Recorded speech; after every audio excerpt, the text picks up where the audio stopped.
Slajmy wczoraj i dziś. Każdy żelki zna i wie, jak one wyglądają. Jednak znajomość ich potrzeb, zwyczajów czy behawioru nie jest już tak powszechna. Pozwólcie zatem przedstawić sobie slajmy. Żywą manifestację energii żywiołów. Groźny tylko w większych liczbach nie stanowi zazwyczaj zagrożenia dla mieszkańców Tiamat. Choć czasem zdarza im się otoczyć i stuptać na śmierć znacznie groźniejszą ofiarę. Żelki żyją w stadach. Nauczą się od większych osobników co jeść, jak polować, jak używać zdolności. Dorosłe slajmy starają się chronić młode i szukają dobrych terenów na żer. Gdy slajmy podrosną trochę, co nie zdarza się często, odłączają się od stada rodzimego, zakładają własne i rozpoczynają migrację. Wtedy też stanowią największe zagrożenie dla ludności okolicznej. Nie jest to żelkowe widzimisię, ale dzięki zwiększeniu swojego areału, slajmy nie muszą konkurować ze sobą o pożywienie. Dobrze zorganizowane stada nie muszą nawet trzymać się leyline'ów, a wciąż pozostają porządnie odżywione. Slajmy wiodą spokojny tryb życia, choć są bardzo terytorialne i nie wahają się bronić ni stada, ni własnej przestrzeni. Stąd też często podróżnicy widzą w nich istoty niezwykle zaczepne.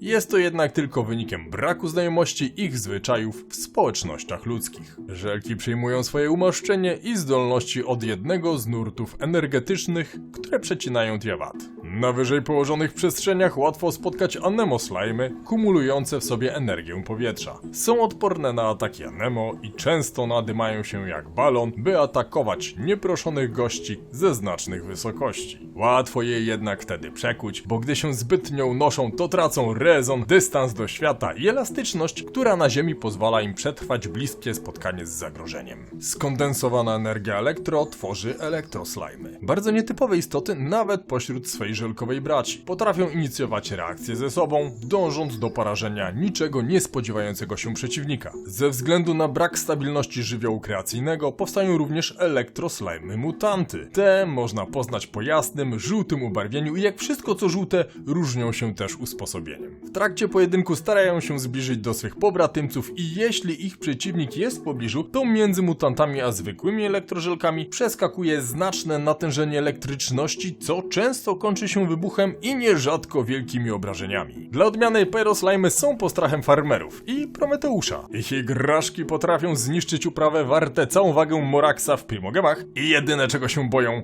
to zdolności kulinarnych Hilichurli. W dawnych czasach używano pyroslajmów do ogrzewania wody w wannach przed kąpielą w wielkich rodach Mondstadtu. Dziś na szczęście odeszło się już od tak barbarzyńskich praktyk, tak jak i zresztą od kąpieli. Po śmierci slime może pozostawić po sobie gęstą, lepką maść zwaną slime concentrate, używaną w drinkach, olejkach do ciała, nawilżaczach i jako sztuczny katar.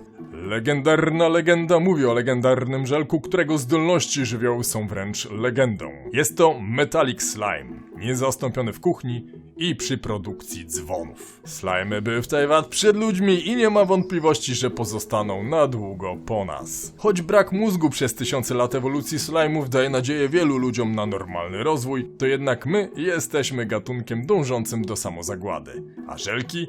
Brak pośpiechu w ewolucji będzie ich zbawieniem, a slajmowi bogowie, którzy przejmą schedę po naszych bogach, będą z pewnością bardziej krągli w boczkach. Pamiętajcie o tym, rozważając przejście na dietę. Slajmy wczoraj i dziś. Historia z morałem. Czytał Krystian Czubek. We had no time to say goodbye, so let's not call it that.